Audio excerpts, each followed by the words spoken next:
မင်္ဂလာပါဒီညကောင်းစဉ်လေးကတော့ဖြစ်ချင်တိုင်းသာဖြစ်နေရင်ဆိုတဲ့ကောင်းစဉ်လေးပါအော်ဒီကောင်းစဉ်လေးကအရန်စိတ်ဝင်စားဖို့ကောင်းပါတယ်လောကမှာလူတိုင်းဟာအတ္တတအားကြီးတဲ့အခါကျတော့ငါလှုပ်တာဖြစ်ရမယ်ငါဖြစ်ခြင်းတလို့ဖြစ်ရမယ်ငါနေခြင်းတလို့နေလို့ရရမယ်ငါဝိခြင်းတလို့ဝိလို့ရရမယ်အတ္တအကျိုးတအားကြီးတာပေါ့နောက်ဘုရားပြောတဲ့တရားအရာဆိုလို့ရှိရင်အရာရာဒီခန္ဓာ၅ပါးဒီအတ္တမဟုတ်ဘူးတဲ့အနတ္တခန္ဓာ၅ပါးဆိုတဲ့စကားပြောလိုက်လို့လန့်သွားမလားတော့မသိဘူးပြိဿအဲ့တော့ဒီတလောကလုံးကလူတွေကအများစုကတရားမေ့နေတာတရားပြောင်းနေတာတရားပြောင်းနေတော့အနတ္တဆိုတဲ့စကားသိမကြားခြင်းဘူးဒါပေမဲ့အမှန်တရားကအနတ္တကိုယ့်ရဲ့ခန္ဓာကိုယ်ကိုမအိုပါစေနဲ့လို့လုပ်လို့မရဘူးတောင်းတလို့မရဘူးနောက်ပြီးတော့မနာပါစေနဲ့ယောဂမဖြစ်ပါစေနဲ့လို့တောင်းတလို့မရဘူးမပေးပါစေနဲ့လို့လည်းတောင်းတလို့မရဘူးအဲ့ဒါကိုအဲ့ဒါအတ္တမဟုတ်ဘူးအနတ္တလို့မြတ်စွာဘုရားဟောထားတယ်သဘောမပေါက်ဘူးဒီနေ့ထိကိုယ်လုံးချင်တိုင်းဖြစ်လို့ရရမယ်လို့ထင်နေတယ်သေတဲ့အထိမိုက်တာပဲအများနဲ့မိုက်နေတာပဲတရားနာပြီးတော့လည်းမိုက်တာပဲဖြစ်နေတဲ့လူတွေရဲ့သဘာဝဖြစ်တဲ့သဘာဝတွေအရှိမအများကြီးပြောင်းလဲဖောက်ပြန်ကုန်အောင်မှာကိုယ်အနားမှာရှိတဲ့လူတွေဟာကိုယ်နဲ့ရှင်ခွဲတွေကွဲကြအောင်မှာသေခွဲတွေကွဲကြအောင်မှာ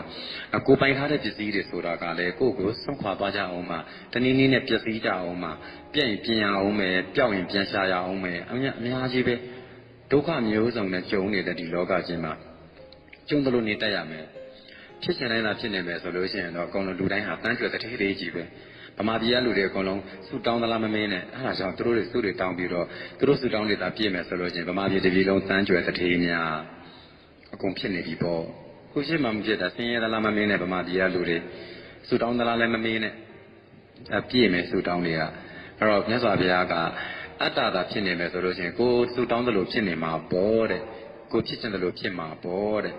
အဲ့တော့တကယ်တမ်းကျတော့ဖြစ်ချင်တယ်လို့မှမဖြစ်တာသဘောပေါက်ငင်းငွေအောင်နေတဲ့တဘာဝတရားနဲ့လက်ရောညီတွေဖြစ်အောင်နေပြောင်းလဲသွားတာကိုပြောင်းလဲတဲ့အတိုင်းလက်ခံနိုင်အောင်နေ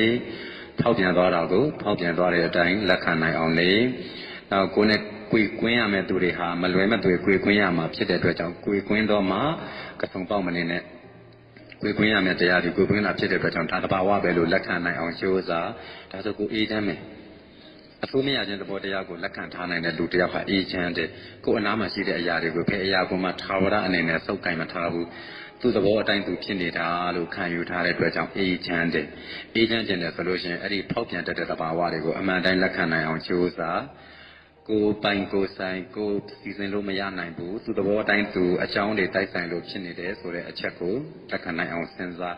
အဲ့ဒါဆိုအေးချမ်းလိမ့်မယ်အဲဒါကြောင့်ဖြစ်ကျင်နိုင်တာဖြစ်နေရင်သေမှာမဟုတ်တော့ဘူးလို့အဲ့တော့တကယ်တဘာဝကတော့ဖြစ်တဲ့တိုင်းမဖြစ်ပါဘူးကြုံတဲ့အနေအထားကိုကြုံတဲ့အတိုင်းလက်ခံနိုင်အောင်ကြိုးစားပါ